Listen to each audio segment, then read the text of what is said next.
ने देख लिया था एल्कोहल के बारे में, मतलब हम लोग अभी पढ़ रहे हैं ऑर्गेनिक केमिस्ट्री, और ऑर्गेनिक केमिस्ट्री में हम लोगों ने बहुत कुछ देख लिया था।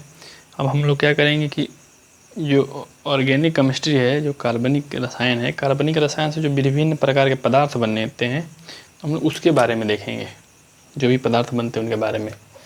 हेडिंग डाल देते हैं केमिस्ट्री, और जो विभिन्न प्रकार के पदार्थ बनते हैं उसमें से एक एक पदार्थ को हम लोग शुरू करेंगे और एक एक पदार्थ को हम लोग कंप्लीट करेंगे। तो चलिए हम लोग शुरू करते हैं सबसे पहले विस्फोटक पदार्थ के बारे में।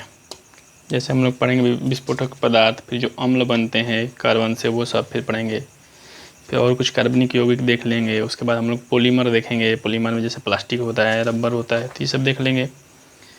उसके बाद फिर हम लोग ईंधन, कोयला, ये सब देखते हुए और इसको हम लोग ख़त्म कर देंगे, और इसके बाद हम लोग का केमिस्ट्री भी कंप्लीट हो जाएगा। तो चलिए सबसे पहले हम लोग करते हैं विस्फोटक पदार्थ।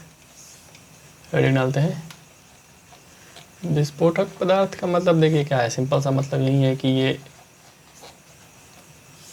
ये क्या होता है कि इससे ज़्यादा ऊष्मा निकलती है। तो ये क्या हो गया, ये ऊष्माक्षेपी प्रक्रिया हो गया। तो बस यही चीज़ है जिससे ज़्यादा अचानक एकदम ज़्यादा ऊष्मा जिससे निकले।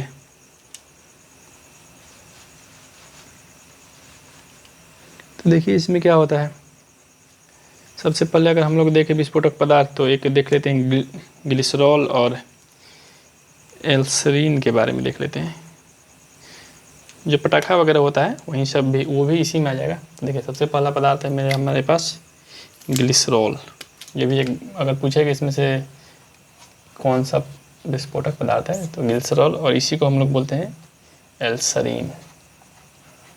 देखिए विस्फोटक पदार्थ कौन कौन से, दो तीन नाम हम लिख देते आपको। एक तो ये हो गया ग्लिसरॉल और एल्सरीन, और एक होता है TNT और एक होता है RDX। TNT जो बम यूज किया जाता है ज़्यादातर, तो TNT बम होता है, और RDX होता है। RDX का ही यूज हमेशा किया जाता है। कुछ अगर पहाड़ वहाड़ उड़ाना होता है तो सरकार वही यूज करती है, और आतंकवादी भी यही यूज करते हैं। तो चलिए देखते हैं ग्लिसरॉल क्या होता है। ये 3 OH समूह का मिलकर बनता है। OH समूह हमने बताया था कि OH जो होता है वो क्षारीय होता है। जब हम लोग क्षारीयों को करेंगे तो उसका हम लोगों ने देखा था कि क्या होता है परिभाषा, तो उसमें से OH बाहर आता है। तो देखिए 3 इसका समूह कौन कौन सा है। एक होता है CH2OH। CH2 क्या है ये आप लोग बताइएगा। एक होता है CHOH और एक होता है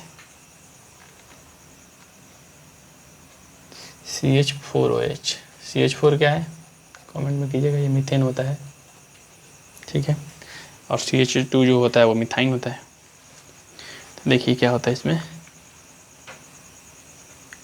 और भी इसका होता है। जैसे इसका जो IUPAC नाम है, या IUPAC एक संस्था है जो नामकरण करती है ये सब चीज़ों का, तो उसको भी बोला जाता है प्रोपेन 1 2 3 ट्रायल। इंपॉर्टेंट नहीं है।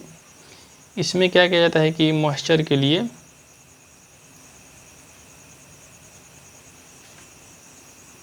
या फिर इसमें ज़्यादा मतलब सुंदरता एलाइड है, तो मैग्नीशियम का प्रयोग हमने भी बताया था। मैग्नीशियम है जो रंगीन जलता है तो वो होता है। अगर मान लीजिए कोई ग्लिसरॉल है और उसमें अगर सल्फ्यूरिक अम्ल मिला दिया जाए, सल्फ्यूरिक अम्ल का फार्मूला देखिए आप लोग याद करिएगा। सल्फ्यूरिक अम्ल का होता है H2SO4। अगर ग्लिसरॉल में अगर सल्फ्यूरिक अम्ल मिला दिया जाए तो इसको बोलते हैं ट्राइनाइट्रोग्लिसरीन। अगर हम लोग इसमें नाइट्रिक अम्ल मिला देते तो ये हो जाता है नाइट्रोग्लिसरीन। ये इतना इम्पोर्टेंट नहीं है, ये बस इतना ही है। जैसे अगर हम लोग H2SO4 मिलाते नाइट्रोग्लिसरीन होगा तो हार्ट डिजीज़ के लिए होता है। ये ज़्यादा हो गया, इतना नहीं ज़रूरत है। तो जो अल्फ्रेड नोबेल थे, इम्पोर्टेंट क्या है, अगर पूछे अल्फ्रेड नोबेल ने डायनामाइट जो बनाया था तो इसी से बनाया था। अल्फ्रेड नोबेल आप लोग जानते होंगे इनके बारे में, आजकल बहुत चर्चा में नोबेल प्राइज़, क्योंकि अभी मिल रहा है नोबेल प्राइज़, सब लोग का नाम घोषित हुए थे जा रहा है। तो अल्फ्रेड नोबेल ने ही डायनामाइट बनाया था, और उनको मतलब डायनामाइट जब उन्होंने बनाया था तो उनको इतनी बेइज्जती हुई थी, सब लोग उनको एक मतलब ख़राब इंसान के समझ में के रूप में समझते थे, क्योंकि अब डायनामाइट से ज़्यादा लोग को एक साथ मारा जा सकता था। जैसे आपने भी ओपेनहाइमर मूवी देखा होगा तो उसमें यही चीज़ सीन था। तो यही बात है, इसीलिए फिर इन्होंने अपना सारा पैसा दान दे दिया था लोगों को अच्छे काम करने के लिए। तो अल्फ्रेड नोबेल ने इसी से डायनामाइट बनाया था, ठीक है। जो TNG होता है जो हमने भी बताया, इसमें अगर हम लोग मिला दे अगर ग्लिसरॉल के साथ अगर हम लोग मिला दे नाइट्रिक अम्ल HNO3 तो ये बन जाएगा TNG। TNG का देखिए क्या नाम होता है, ट्राई नाइट्रेट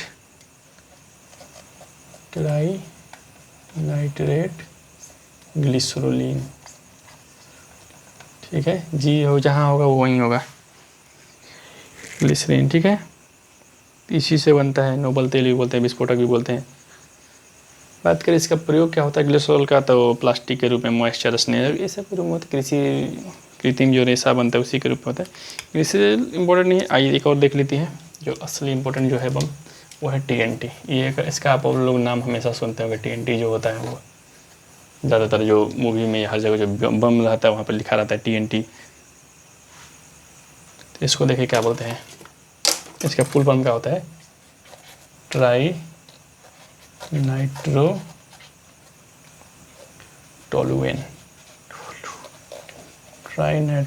यही इसका नाम है, या फिर इसको एरोमेटिक कार्बनिक यौगिक भी कहते हैं। इसमें कहता है कि जो टॉलुइन होता है, जैसे टॉलुइन देखिए इसको बोलते हैं संरचना के आधार पर। ये सब आप लोग इतना डिटेल में तो पढ़ना नहीं है, बस हम आप लोग को इसलिए बता दें, आप लोग बस टॉलुइन याद कर लीजिएगा। और ये CH3, ये सब ऑर्गेनिक केमिस्ट्री बहुत डिटेल में पढ़ना होता है। ये सब सरकारी नौकरी किसी नौकरी में नहीं आएगा, आप UPSC भी नहीं, उसमें भी नहीं आएगा। तो अगर हम लोग इसका नाइट्रीकरण करें तो हो जाएगा। देखिए इसका फार्मूला क्या होता है, C6H2, इसका TNT का C6H2, और उसके बाद अगर नाइट्रीकरण करते हैं NO2 ऐड करेंगे, नाइट्रोजन ऑक्साइड, और NO2 का 3 होगा और CH3, तो ये होगा इसका फार्मूला। ठीक है, और RDX के बारे में देख ले तो RDX को क्या बोलता है, रिसर्च, D से हो जाएगा डिपार्टमेंट, रिसर्च में ज़्यादा यूज होता है RDX, research department explosive. Research department का जो एक्सप्लोसिव होता है तो हो गया RDX। इसका फार्मूला लिख लीजिए, आएगा नहीं फिर भी लिख लीजिए, C3H6N6O6, H का 6 है, N का 6 है और O का 6 एटम। ठीक है, अगर इसका अन्य नाम पूछे तो इसका नाम हो जाएगा साइक्लोनाइटाइड T4 हेक्सोन, ये सब इसका नाम है। अगर इसको ऐसे अगर पूरा नाम पूछे इसका तो इसका हो जाएगा साइक्लोट्राइमेथाइल ट्राइनाइट्रोक्सिन। इतना नहीं पूछेगा, ये तो इतना बड़ा हार्ड नाम हो गया, आप लोग बस इतना ही लिख दीजिए, या फिर अगर लिखना चाहते तो आप लोग लिख दीजिएगा रुक के, साइक्लोट्राइमेथाइल ट्राइनाइट्राएमीन। ठीक है, चलिए आगे बढ़ते हैं और हम लोग कुछ अम्ल देख लेते हैं। जो अम्ल जो बनते हैं इससे सवाल आते हैं, इससे अब आपको याद करना पड़ेगा, जो भी अम्ल का जो फार्मूला होगा वो आपको याद करना पड़ेगा। तो हम लोग देख लेते हैं विभिन्न प्रकार के अम्ल, इससे सवाल आते हैं, और ये अम्ल बहुत ज़रूरी है। अम्ल, विभिन्न प्रकार के अम्ल, ऐसे अम्ल जो कार्बन से बने हुए हैं, बाकी अम्ल में तो हम लोग कुछ अम्ल का देखा ही था। अम्ल का हम लोगों ने बताया था कि जिसमें ऑक्सीजन अगर 50% ज़्यादा है तो वो अम्ल है, हाइड्रोजन है वो अम्ल है, तो ये सब हो गया। यहाँ पर देख लीजिए कुछ अम्ल के बारे में। अम्ल में हाइड्रोजन होता ही होता है ज़्यादातर, हाइड्रोक्सी अम्ल जो होता है। तो देखिए पहला अम्ल है जिसका आप लोग ज़्यादातर नाम सुनते हैं, उसको बोलते हैं फार्मिक अम्ल। फार्मिक अम्ल किस चीज़ में होता है हमने लिखवाया था, आप लोग खुद बताइएगा। इसका फार्मूला है HCOOH। ठीक है, और इसका अगर रासायनिक नाम बोले तो इसका होता है मेथनोइक अम्ल। ठीक है, तो अगर सवाल जो आएगा फार्मिक अम्ल किसको बोलते हैं, तो मेथनोइक अम्ल को बोलते हैं फार्मिक अम्ल। ठीक, अब देखिए इसका क्या होता है। जो कार्बोक्सिलिक अम्ल होते हैं तो इनका ये पहला सदस्य है। ये देखिए क्या किस चीज़ में होता है फार्मिक, हमने भी बताया था आपको, लाल चींटी में। ठीक है, लाल चींटी जो डंक मारते हैं उसमें होता है, बिच्छू में भी फार्मिक अम्ल होता है, ये सब होता है, मधुमक्खी के डंक में भी होगा। और इसका उपयोग होता है चमड़ा, कपड़ा, इस सब उद्योग में इसका उपयोग होता है। बात कर दूसरा देख लेते हैं, एसिटिक अम्ल। एसिटिक अम्ल, हमने बस वहाँ क्या किया था, एसिटिक अम्ल बता दिया कि एसिटिक अम्ल कहाँ पाया जाता है, तो सिरका और शराब में। यहाँ पर हम लोग एसिटिक अम्ल के बारे में डिटेल से समझे कि इसका मतलब क्या है, फार्मूला, रासायनिक फार्मूला क्या है। ये है CH3COOH। ठीक है, इसका होगा सिरका में होता है। ठीक है, और इसका उपयोग विलायक के रूप में भी होता है, एस्टर वगैरह के। बात करें लैक्टिक अम्ल, तो लैक्टिक अम्ल नाम से ही समझ में आ रहा है क्या होगा। लैक्टिक अम्ल दूध में होता है, ठीक है। इसी से जो होता है वो जो दूध का जो शर्करा होता है लैक्टोज, वो इसी से लैक्टिक बेसिलस जीवाणु से मिलकर लैक्टिसिकल बदल देते हैं। जैसे जो दूध जो दही बनता है वो इसी के कारण बनता है। क्या होता है कि आप लोग मतलब एक और भी फैक्ट याद करिएगा, जो दूध जो दही बनता है उसमें कौन सा जीवाणु, दही में कौन सा जीवाणु पाया जाता है, तो वो था लैक्टोबैसिलस। लैक्टोबैसिलस देखते हैं कि जोरन के रूप में उसमें दही डाला जाता है थोड़ा सा, और इसी जो जीवाणु है ये जल्दी जल्दी बढ़ के लैक्टोबैसिलस, और ये जीवाणु लैक्टिक एसिड निकालते हैं और लैक्टिक एसिड से फिर वो पूरा दूध दही बन जाता है। चलिए कुछ और कार्बनिक यौगिक के बारे में लिख लेते हैं जो कि इम्पोर्टेंट है। अब हम लोग आज यहीं पढ़ेंगे जितने कार्बनिक यौगिक हैं, और बाद में फिर हम लोग पेट्रोलियम गैस के बारे में पढ़ेंगे। तो अन्य कार्बनिक यौगिक देख लीजिए क्या क्या है। चलिए इसको हम लोग हटा देते हैं, यहीं पे लिखते हैं। देखिए सबसे पहला है एस्पिरिन। एस्पिरिन इंपॉर्टेंट है, आपको ऐसे ही फैक्ट याद करना पड़ेगा, सवाल इसी तरफ आता है। इसका जो नाम है वो है एसिटिल सैलिसिलिक एसिड। ये बहुत हार्ड नाम है, एसिटिल सैलिसिलिक एसिड, ठीक है। एस्पिरिन ये भी एसिड ही है। ये क्या होता है कि जो बीलो पेड़ होता है उससे प्राप्त होता है। जो बुखार में जो एंटीसेप्टिक बनता है एंटीबायोटिक, तो उसी में इसका होता है, ठीक है। और एस्पिरिन, एस्पिरिन का जैसे नहीं दवा आता है एस्पिरिन वाला घोल, तो वही होता है एंटीसेप्टिक एंटीबायोटिक चीज़ होता है। एक होता है यूजिनॉल।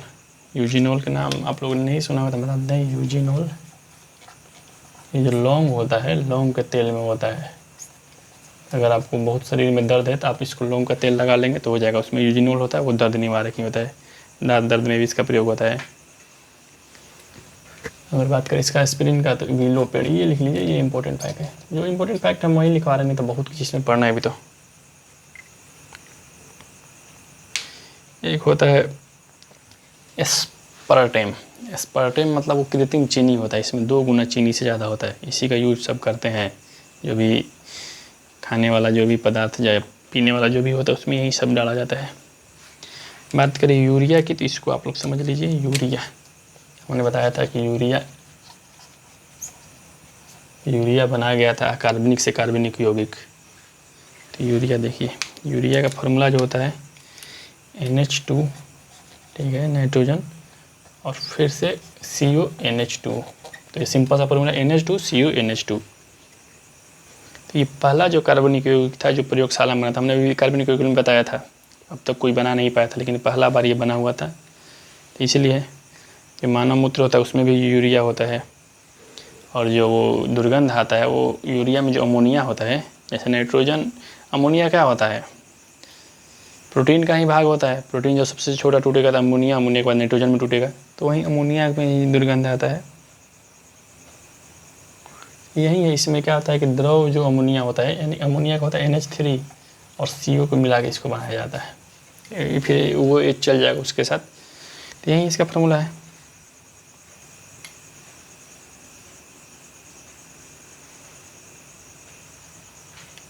तो यही हो गया।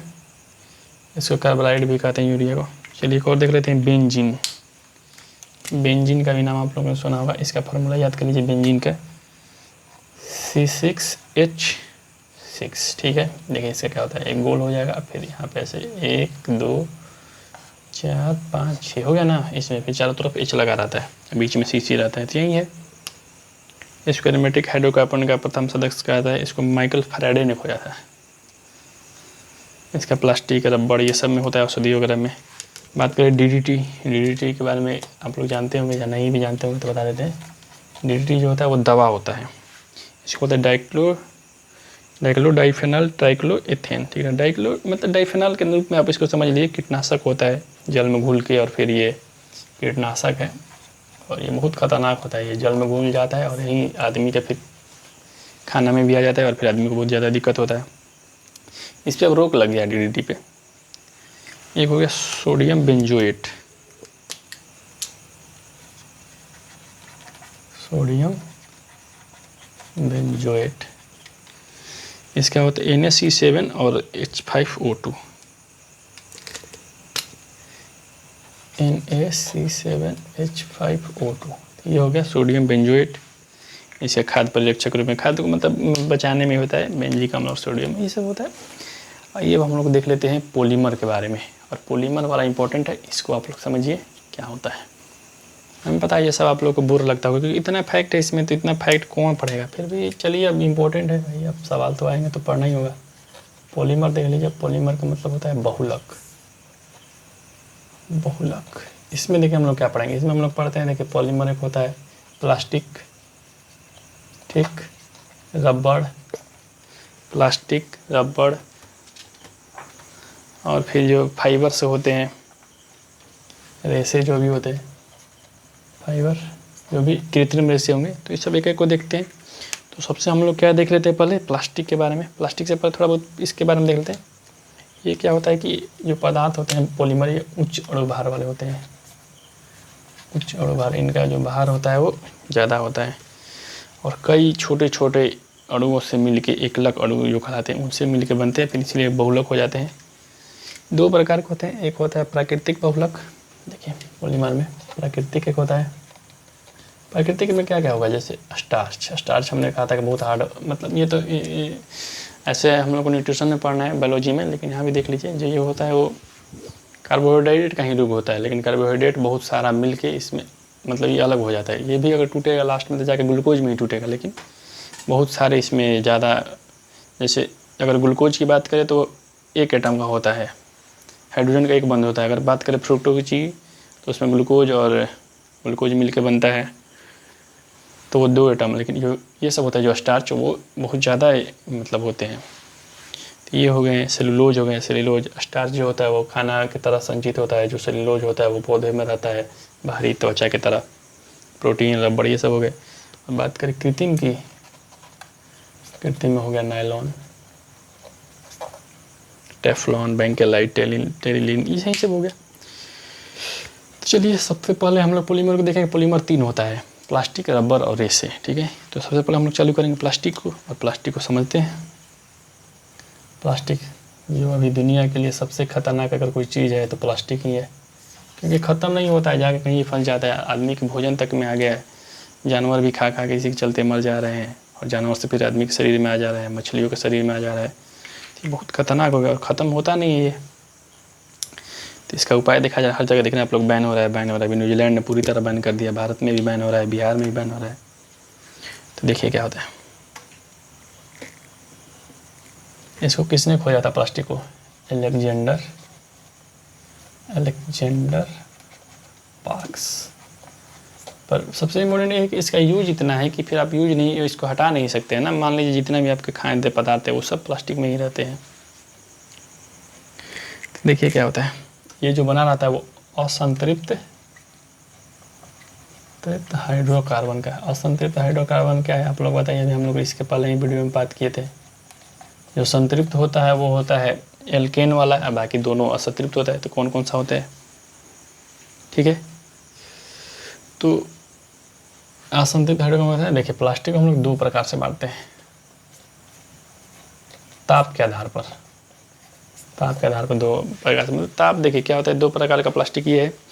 एक प्लास्टिक होता है जिसको ताप दीजिएगा तो वो गल जाएगा, फिर वो वापस नहीं होगा, और एक होता है कि गर्म करने पे भी वो नहीं मुड़ता है।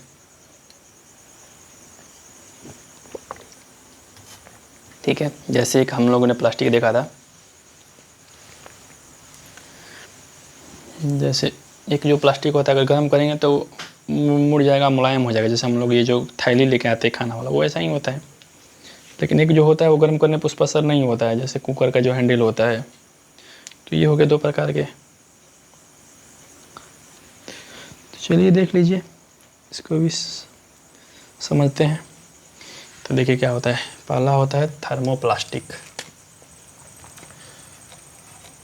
थर्मोप्लास्टिक, इसमें थर्मो लगा हुआ है, यानी इसको गर्म करेंगे तो ये पिघलेगा, फिर वापस जब ठंडा होगा तो फिर कठोर हो जाएगा, ठीक है। ये थर्मोप्लास्टिक, इसमें जैसे पॉलीथीन हम लोग यूज करते हैं, पॉलीस्टाइरीन हो गया, नायलॉन हो गया, टेफ्लॉन हो गया, ये सब हो गया। एक होता है थर्मोसेटिंग। थर्मोसेटिंग। इसमें देखिए क्या होता है, थर्मोसेटिंग जो होता है वो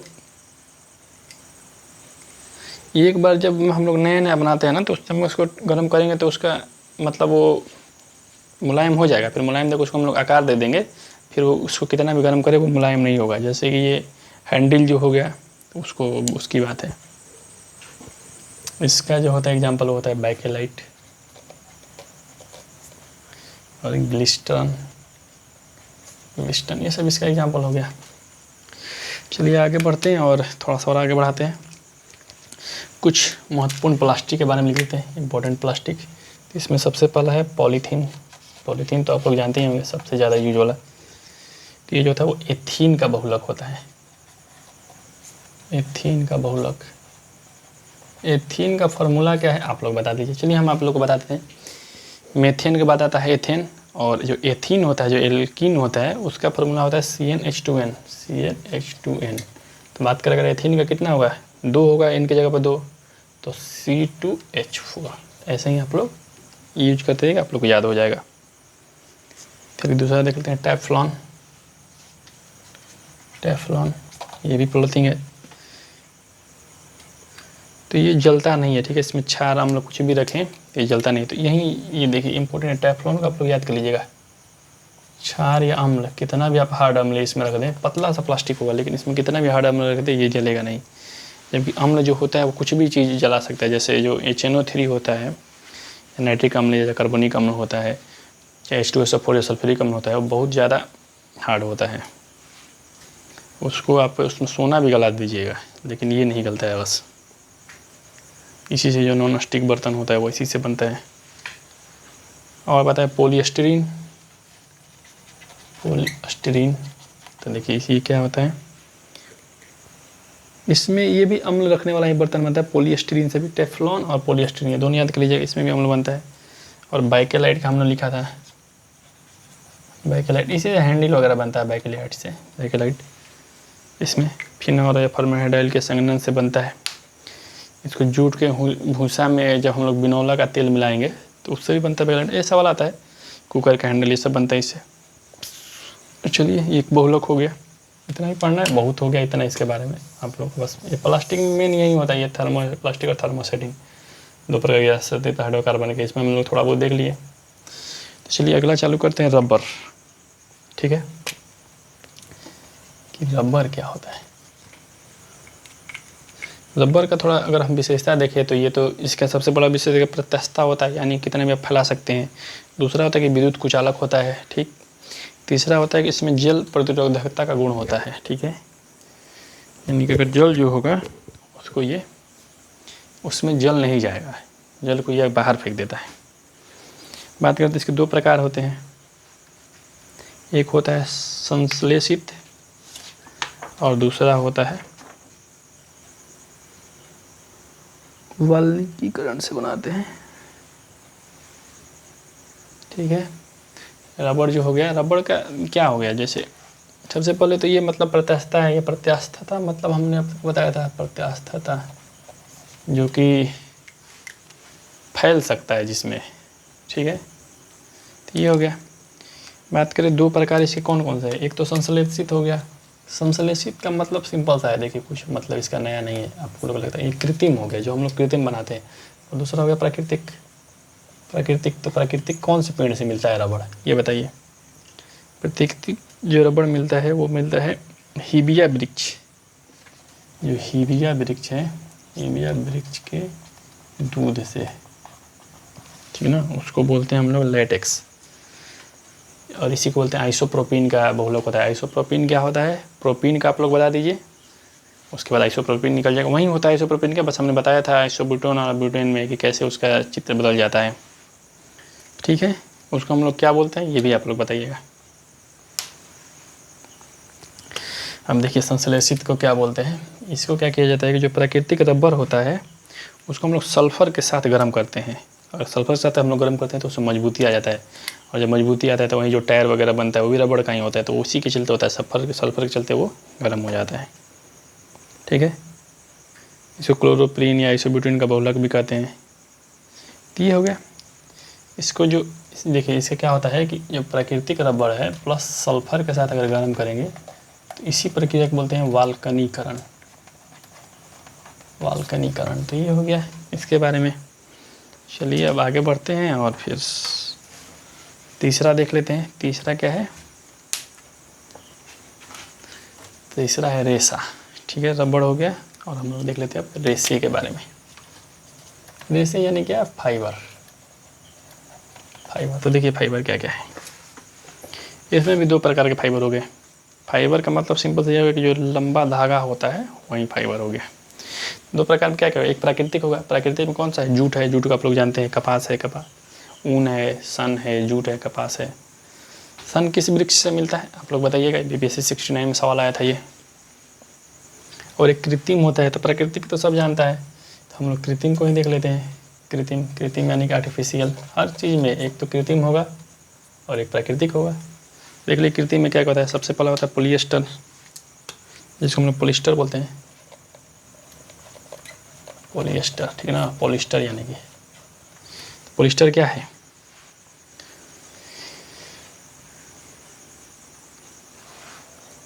जो मोनोमर है, मोनोमर के बहुलीकरण से बनता है पॉलिएस्टर। ठीक है, जैसे इसमें होता है पेट, इसका एग्जाम्पल है। पेट का मतलब होता है कि पॉलीएथिलीन टेट्राथाइलेट, इसका जो उपयोग होता है वो पर्दा वस्तु बनाने में। और दूसरा अगर बात करें तो वो होता है पॉलीएमाइड। पॉलीएमाइड कृत्रिम में। एक पॉलिएस्टर हो गया। पॉलिएस्टर का कपड़ा आप लोग बहुत सुनते होंगे, तो वही चीज़ है ये भी।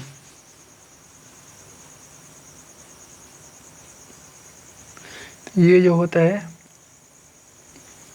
ये जो होता है पॉलिएस्टर वो होता है, ये आप लोग देख लीजिए, ये होता है एस्टर, एस्टर समूह का। और ये जो होता है वो होता है एमाइड समूह का। तो ये सवाल आ सकता है। दोनों जो होता है वो मोनोमर जो होता है, मोनोमर, मोनोमर के बहुलकीकरण से, बहुलकीकरण से पॉलीमर। बहुलक का मतलब यही हुआ कि छोटे छोटे कण को बहुत सारा कर देना है, तो इससे ये बनता है। ठीक है, जैसे ऊन, सिल्क हो गया, ये प्रोटीन होता है। और कृत्रिम बात करें इसमें तो देखिए एक हो गया नायलन। नायलन का कपड़ा आप लोगों ने बहुत सुना होगा। ये जो था नायलन, यही पहला जो था वो कृत्रिम रेशा है, पहला कृत्रिम रेशा विश्व का, नायलन। ठीक है, रस्सी टायर से बनता है। फिर नायलन में एक नायलन 6 होता है। फिर केवलर जी भी हो गया है। जो केवलर है ये भी एक यही होगा, इससे बनता है bullet proof jacket. Bullet proof jacket, जो बुलेट प्रूफ कांच होता है वो पॉलीकार्बोनेट से बनता है। जो बुलेट प्रूफ का पॉलीकार्बोनेट से, केवलर से बनता है बुलेट प्रूफ जैकेट। यही एकदम सेम टू सेम सवाल आया हुआ था बीपीएससी 69 में। देखिए आप लोग का सारा जो भी आप लोग एग्ज़ाम होता है, सारे एग्ज़ाम का आपको इसमें से क्वेश्चन लड़ जाएंगे। एक और देख लीजिए, पेट, पॉलीएथिलीन टेरेफ्थलेट। पॉलीएथिलीन टेरेफ्थलेट इसको बोलते हैं। ये पॉलिस्टर का ही प्रकार होता है। ये पॉलिस्टर है, इसी का प्रकार है। खाद्य पदार्थ को पैकेजिंग वगैरह इसी में किया जाता है। बोतल वगैरह जो बनता है सब इसी का बनता है। तो ये हो गया पॉलीमर के बारे में, रेशा के बारे में और रबड़ के बारे में। तो पॉलीमर ये हम लोग का ख़त्म हो गया। ठीक है, पॉलीमर यानी बहुलक, छोटे छोटे अणुओं से बना हुआ, उसको पॉलीमर कहते हैं। पॉलीमर 3 प्रकार का, प्लास्टिक होता है, छोटे छोटे से बनाते हैं। रबड़ हो गया और रेशे हो गया। रबड़ में 2 प्रकार, प्राकृतिक और संश्लेषित। प्राकृतिक वाला जो है वही भी वृक्ष से बना हुआ, और संश्लेषित जो है उसमें सल्फर को डालकर वल्कनीकरण कर लेते हैं, क्योंकि ताकि वो मजबूत हो जाए। बात करें कृत्रिम में, फाइबर रेशा में अगर हम लोग प्राकृतिक में बात करें तो प्राकृतिक में आप लोगों को पता है क्या क्या है, कपास है, ऊन है। और बात करें अगर हम लोग कृत्रिम में, तो कृत्रिम में हो गया पॉलीएमाइड और पॉलिस्टर। पॉलीएमाइड में भी एग्जाम्पल हो गया नायलॉन, केवलर। केवलर जो बुलेट प्रूफ जैकेट बनता है नायलॉन से, जो पहला कृत्रिम था। तो ये सब फैक्ट हो गए। तब इसके बाद हम लोग को पढ़ना है फ्यूल के बारे में। तो फ्यूल के बारे में हम लोग कल पढ़ते हैं। हम लोग आज एक और अलग टॉपिक पढ़ लेते हैं, साबुन और अपमार्जक जो होते हैं, सोप। इससे सवाल आते हैं, इसीलिए इसको देख लेते हैं। तो चलिए देखते हैं साबुन अपमार्जक। अपमार्जक मतलब डिटर्जेंट, जो हम लोग सर्फ यूज करते हैं। सर्फ एक्चुअली, सर्फ जो है वो नाम नहीं है, सर्फ एक कंपनी का नाम है। अपमार्जक, साबुन, सोप और अपमार्जक डिटर्जेंट। डिटर्जेंट असली उसका नाम है, लेकिन अब सर्फ हो गया क्योंकि सर्फ एक्सेल से सर्फ आ गया है। देखिए क्या होता है, ये जो होते हैं वो जल में घुलनशील होते हैं। पता ही है, जल में घुलनशील होगा तभी तो होगा। तो ये क्या होता है, जो कार्बोक्सिलिक अम्ल है उसके सोडियम एवं पोटेशियम लवण है, ठीक है। अगर कठोर साबुन बनाना है तो कार्बोक्सिलिक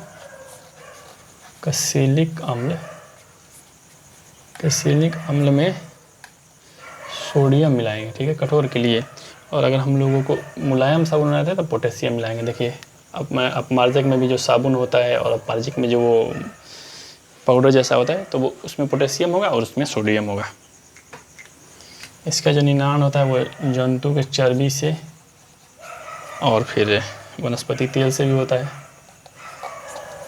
जो वेल को मारा जाता है वो साबुन और इसी के लिए बनाने के लिए है, लेकिन वो बहुत महंगा साबुन मिलता है, इतना सस्ता नहीं मिलता है। तो ये हो गया। ये क्या करता है कि जो कार्बन हमने बताया था, कठोर जल किसको कहते हैं, कठोर जल जिसमें कैल्शियम और मैग्नीशियम मिला रहता है, जो लवण मिले रहते हैं, तो उनको भी ये, तो उसके साथ ये अभिक्रिया नहीं कर पाता और झाग नहीं बनाता। हमने बताया था इसको निकालने का तरीका है, तो आप लोग बताइए कौन सा तरीका होता है। तो चलिए बात करते हैं अपमार्जक के बारे में। अपमार्जक देख लीजिए क्या होता है। तो ये जो होता है साबुन, वो होता है कार्बोक्सिलिक अम्ल का सोडियम और पोटेशियम लवण, ठीक है। लेकिन जो अपमार्जक होता है वो होता है कार्बोक्सिलिक अम्ल का अमोनिया और सल्फोनेट का लवण, ठीक है। ये अपमार्जक हो गए। और ये क्या होता है, कठोर जल के साथ भी झाग दे देता है। ये कठोर जल के साथ झाग नहीं दे सकता है साबुन, ठीक है। इसीलिए साबुन को अगर हम लोग पानी में मिलाएं और उससे झाग बनाना चाहे तो पानी में नहीं मिलेगा, इसीलिए शरीर में लगा के कहीं मोड़ना पड़ता है। शैम्पू और जो ये सब होता है, शैम्पू और कपड़ा धोने वाला जो सर्फ होता है, तो ये इसी का होता है। तभी तो देखते हैं शैम्पू से इतना झाग निकलता है, लेकिन साबुन से बहुत कम झाग निकलता है। जो साबुन सर्फ होता है उसमें सोडियम सल्फेट और सोडियम सिलिकेट होता है। इसको ये जल का पृष्ठ तनाव घटा देता है और फिर वो जल ऊपर तक आ जाता है। पृष्ठ तनाव क्या होता है, जियोग्राफी में पढ़ें, फिजिक्स पढ़ेंगे। बात करें अगर जो अच्छा साबुन है उसको क्या बोलते हैं, उसमें क्या होता है कि 10% से कम नमी होगा और उसमें क्षार का प्रयोग नहीं होगा, ठीक है। जो अच्छा साबुन होता है उसके देखिए क्या क्या एग्जाम्पल है। पहला तो कि उसमें 10% से कम नमी हो, दूसरा क्षार नहीं हो, तीसरा चिटकता नहीं हो। देखिए कोई साबुन देखिएगा बीच से फट जाता है तो ख़राब साबुन है। फिर एल्कोहल में घुलनशील नहीं हो, ठीक है। तो ये हो गया अच्छे साबुन के बारे में। और जो झाग होता है उसको बोलते हैं माइसेल। ये सब ऐसे ही फैक्ट याद कर लीजिए, माइसेल, ठीक है। जो हजामत वाला साबुन होता है उसको बोलते हैं KOH, उसमें पोटासियम, कास्टिक पोटास उसको बोलते हैं। और ज़्यादा झाग देने के लिए, उसमें ज़्यादा झाग होता है ना, तो उसमें रेंजिन मिलाते हैं। देखते हैं जो होता है दाढ़ी जिससे बनाते हैं उसमें कितना ज़्यादा झाग निकलता है, तो उसके लिए उसके रेंजिन मिला देते हैं। और फिर अगर ज़्यादा ना सूखे तो उसको ग्लिसरॉल मिला देते हैं देरी से सूखने के लिए। ये सब फैक्ट हो गया साबुन के बारे में। तो कल हम लोग इसको आज इतना ही वीडियो रहने देते हैं, और अगले वीडियो में हम लोग क्या करेंगे कि फिर बस 2 चैप्टर बचे हैं। एक ईंधन का बचा हुआ है और एक बचा हुआ है, हाँ, एक ईंधन बच गए और लगभग सारे चैप्टर आपके पूरे हो गए हैं। तो ईंधन और कौन सा चैप्टर बच गया है, जो हमने बोला था शुरू में कि वो चैप्टर हम नहीं पढ़ेंगे, लेकिन हम सोच रहे हैं उसको भी कंप्लीट कर देते हैं जब सारा कंप्लीट हो रहा है। तो वो चैप्टर है रेडियो सक्रियता। उसमें देख लेंगे अल्फ़ा बीटा गामा रे कैसे निकलता है और फिर कैसे एटम टूटते हैं, क्या होता है अर्धायुकल्प, ये सब देख लेंगे उसमें। तो आज इतना ही रहने देते हैं। धन्यवाद।